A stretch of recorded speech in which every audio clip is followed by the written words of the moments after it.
Today, I want to provide a little insight into how I view religion as a sociologist, and I want to use this idea of heaven to ground the conversation. Now, before we begin, what are your thoughts on heaven? Why do you think humanity cultivated this persistent idea? I'd love to see your responses in the comments. Now, full disclosure, this video will be a little different, so make sure to like, share, and subscribe.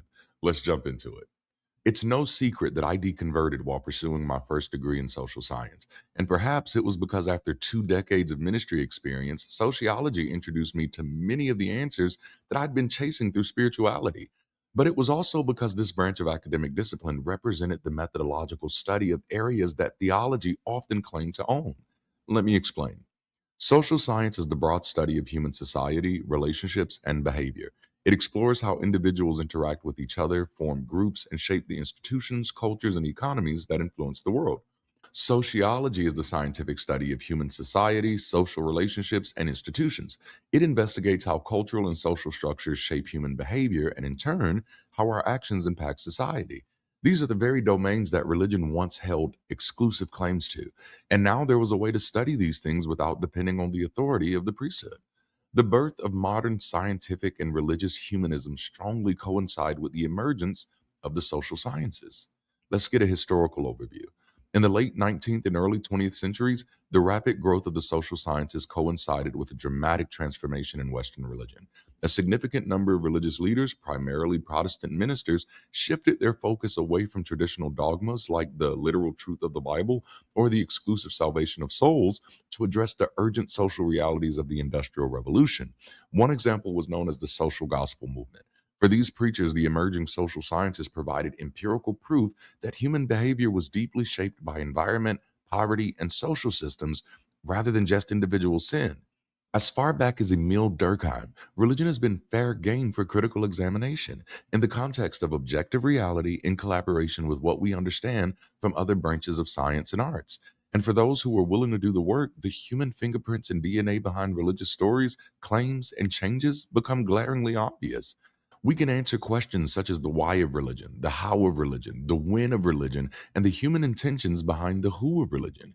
It becomes less mysterious, but often much more meaningful, because you realize that we will likely learn nothing about the unknown from any religion, but we learn in abundance of where we've been as humans. Religion becomes less useful as revelation, but more useful as anthropology. Gods are obsessed with humans for the same reason Superman is. Same authors, same audience. So now let's talk about heaven. There's so much in this body of work that there's no way that I could reasonably condense it to this one video. So today we're going to look at the evolution of heaven and the afterlife from my perspective. Now, I'm not suggesting this as a linear progression in any means, but as general points of shared significance in the evolution of religion. So let's start here. The heavens were once unimaginable. Now, when I use the word heaven, I'm not only talking about the Christian afterlife. I'm talking about any imagined realm above, beyond, or behind ordinary life from which people believed meaning, power, order, judgment, blessing, disaster, destiny, or divine instruction flowed. Before heaven became a destination, it was the unknown. It was the unreachable space beyond human control. Ancient peoples could see the sky, feel the storm, depend on rain, follow the stars, but they could not yet explain the forces that shaped their lives. So the heavens became the symbolic location of higher power. At this stage, heaven was not yet fully described. It was not yet a mapped out paradise or a detailed afterlife. It was the mysterious above, the place where humanity located the forces it could experience, but not yet understand. But then the heavens became mysterious. As human imagination expanded, so did our ability to give symbolic shape to things we still could not fully understand. The heavens were no longer merely unreachable, they became mysterious. They became the sacred unknown. This is likely where some of our oldest stories emerge, not from certainty, but from the audacity to imagine mystery.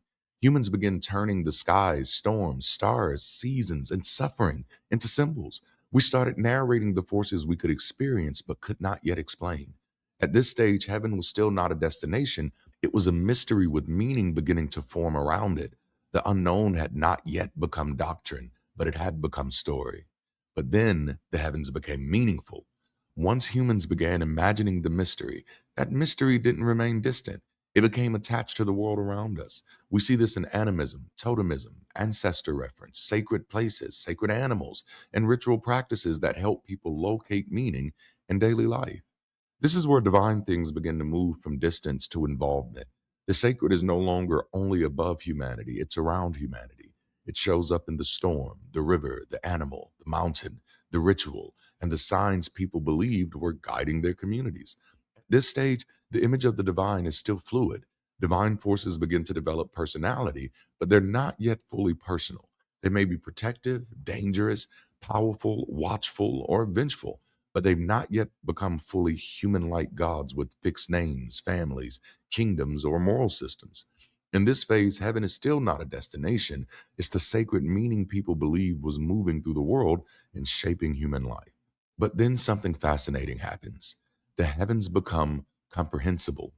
Eventually, the heavens become more than mystery and meaning. They become organized worlds. That's fascinating. We begin to see full scale sacred narratives develop in places like Egypt, India, Greece, and other complex societies.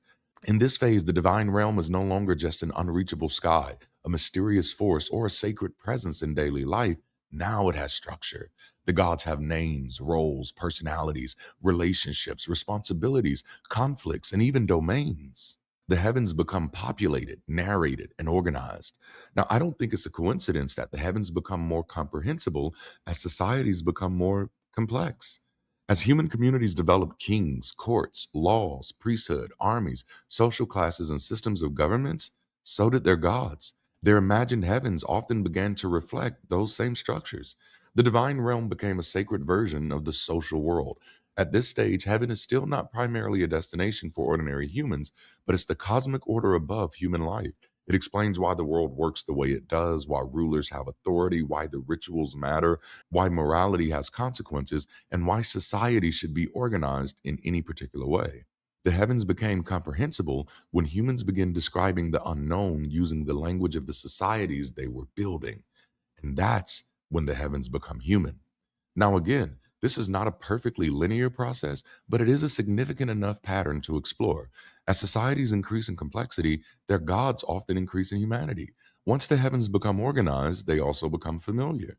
The gods begin to look less like mysterious forces and more like exaggerated versions of the people humans already know: rulers, parents, warriors, lovers, lawgivers, protectors, and punishers. This matters because religion doesn't only explain the world, it often authorizes the world. As human rulers appeal to gods for authority, the gods begin to look more and more like human rulers. The divine realm becomes a sacred mirror of human power. The heavens become populated with courts, thrones, messengers, laws, punishments, family drama, rebellion, war, and hierarchy. In other words, heaven begins to look like society, only perfected, exaggerated, and placed beyond question. This is where the human fingerprints become impossible for me to ignore. Humans create gods in the image of power, and then power claims to rule in the image of gods. Now, this next part is an absolutely extraordinary jump. The heavens became accessible. This is one of the most interesting developments in religious imagination. For a long time, the heavens appear to be off limits to ordinary humanity. They're the realm of gods, spirits, cosmic powers, and divine authority. Humans may worship toward the heavens, receive messages from the heavens, fear the heavens, or organize their societies around the heavens, but they did not normally enter them. But then, little by little, stories begin to emerge of exceptional humans who cross the boundary. Heroes ascend, prophets taken up, kings are deified, sages gain hidden wisdom, shamans travel between worlds, tricksters steal from the gods, righteous figures are granted access to realms that were once beyond human reach. At this stage, heaven is accessible, but not yet universal.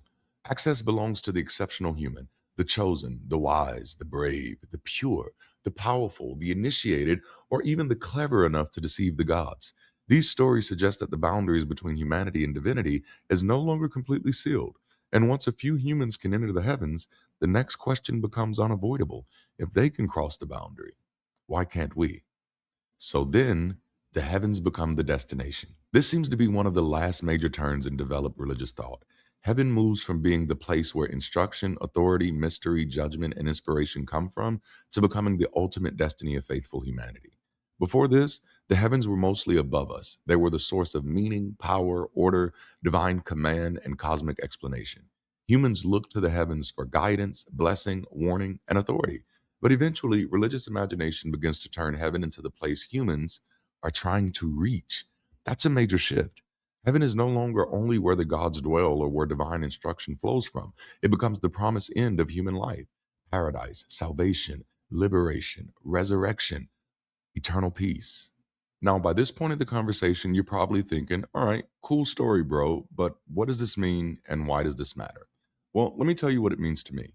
As a believer, I would have read this evolutionary process as a product of progressive revelation, a sign that humans are gaining a better understanding of God with each successive generation.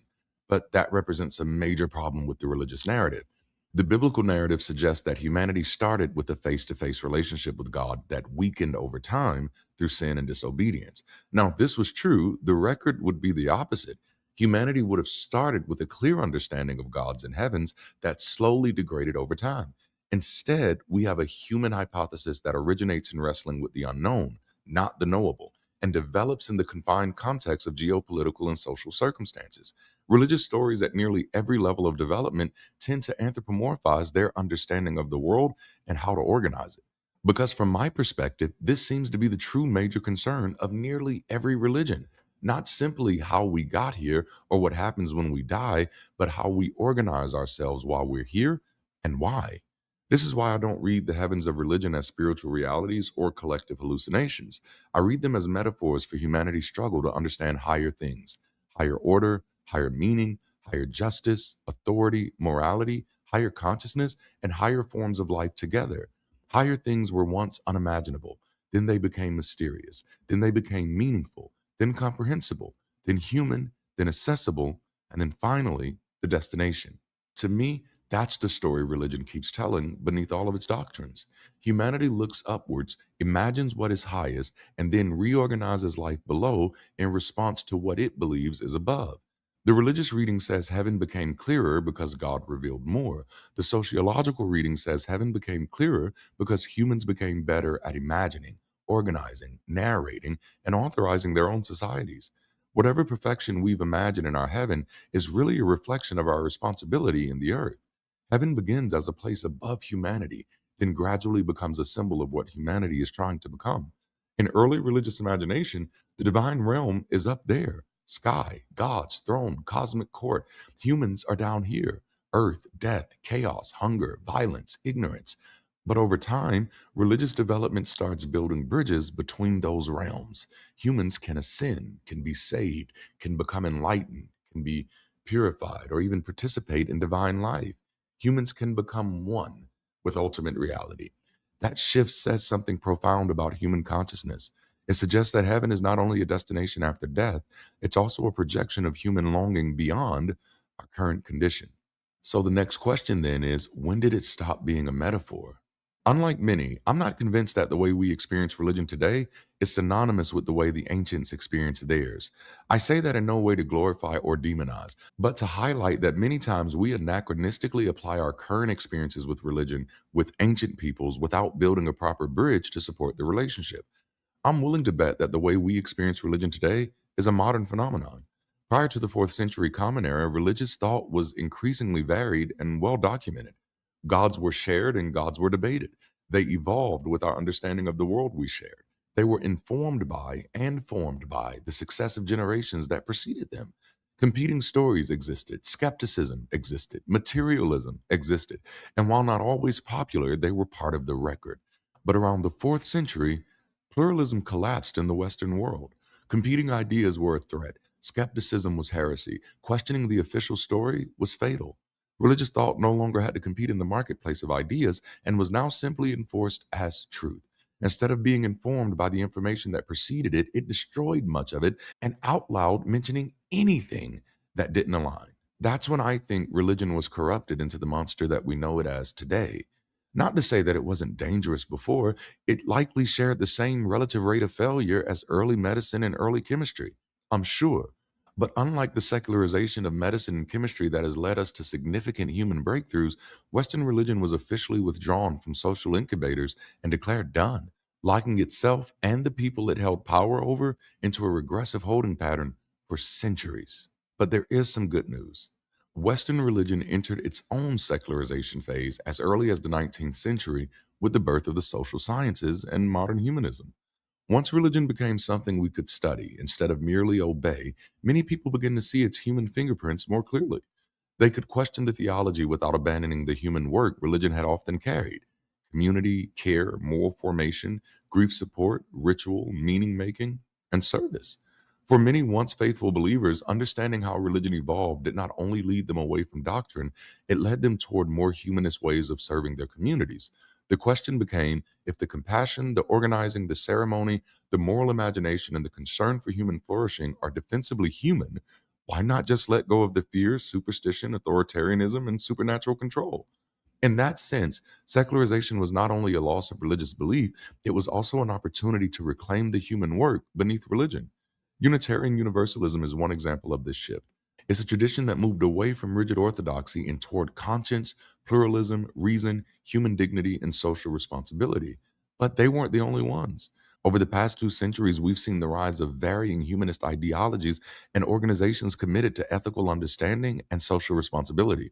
From the emergence of branches of liberal theologies to the development of secular congregations like Sunday Assembly and the Oasis communities. That's good news because it indicates that there's a growing number of skeptics, agnostics, and non believers who are no longer satisfied with checking out after deconstruction.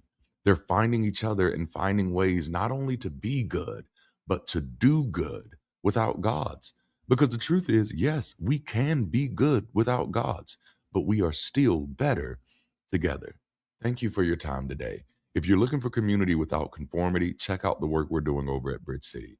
If you're looking for humanist support for personal or community development, check out what we're working on with the Council for Applied Humanism. And if you're looking for ways to support this channel and content, consider becoming a patron or making a one-time donation through PayPal or Cash App. All of the relevant links are in the description below. Thank you so much for sharing your time with me today. And until next time, keep rising.